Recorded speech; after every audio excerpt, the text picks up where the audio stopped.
Assalamualaikum warahmatullahi wabarakatuh. Perkenalkan, nama saya Jaudah Kamila, Prodi Pendidikan Islam Anak Usia Dini.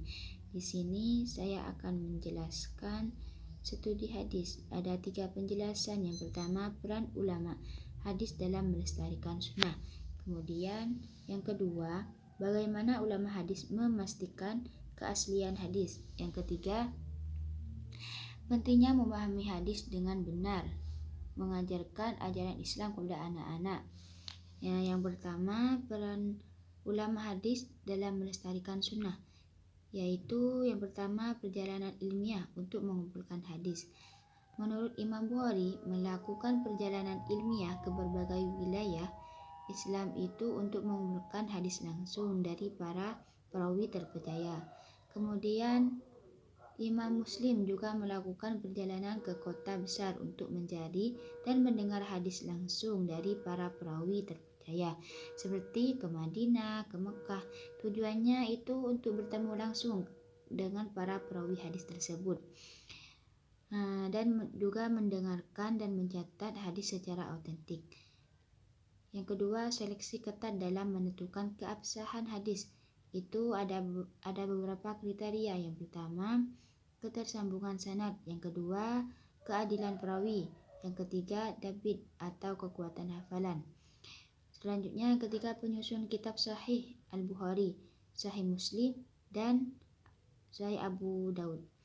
Kitab Sahih Al-Bukhari ini merupakan hasil dari seleksi ketat terhadap sekitar 600 hadis, dan Imam Muslim mengumpulkan sekitar 300 hadis selama hidupnya, dan Abu Daud hanya menyusun sekitar 4.800 hadis dari 500 hadis yang ia pelajari. Kemudian yang keempat, penggunaan metode ilmiah dalam verifikasi hadis. Menggunakan metodologi ilmiah itu termasuk ilmiah jarh wa ta'dil atau kritik terhadap perawi. Kemudian yang terakhir, pengajaran dan penyebaran ilmu hadis. Selain itu, mengajarkan kitab Sahih Al-Bukhari, Sahih Muslim, kitab Abu Daud kepada murid-muridnya, kemudian menyebarkan ilmu tersebut ke berbagai penjuru dunia. Penjelasan yang kedua, bagaimana ulama hadis memastikan keaslian hadis. Verifikasi sanad dapat dilakukan dengan cara mengumpulkan semua materi dan juga kualitas perawi, yaitu ilmu yang membatalkan dan menyatakan sahnya hadis. Yang selanjutnya, pemeriksaan matan atau isi hadis.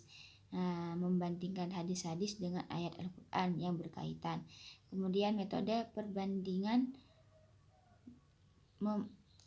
rumusan metodologi yang ditawarkan dan dibandingkan pembacaan lisan dan dengan dokumen tertulis. Kemudian penjelasan yang ketiga, yang terakhir, pentingnya memahami hadis dengan benar. Mengajarkan ajaran Islam kepada anak-anak itu merupakan tanggung jawab besar yang tidak hanya menuntut ketulusan tetapi juga pemahaman yang benar terhadap ajaran agama. Anak-anak berada dalam tahap perkembangan kognitif emosional yang sangat menentukan pembentukan karakter akhlak dan pandangan hidup mereka terhadap agama. Oleh karena itu, jika pengajaran agama dilakukan tanpa pemahaman yang benar, maka akan beresiko menimbulkan kesalahpahaman dan ketakutan terhadap agama. Menurut Imam Al-Ghazali dalam kitab Ihya Ulumuddin, itu anak-anak ibarat tanah kosong yang siap menerima apapun yang ditanamkan kepadanya. Bila ditanamkan nilai-nilai Islam yang benar, maka anak-anak akan tumbuh menjadi pribadi yang taat dan berakhlak mulia. Namun jika tidak, maka ia akan mudah terpengaruh oleh nilai-nilai yang menyimpang. Cukup sekian dari saya. Wassalamualaikum warahmatullahi wabarakatuh.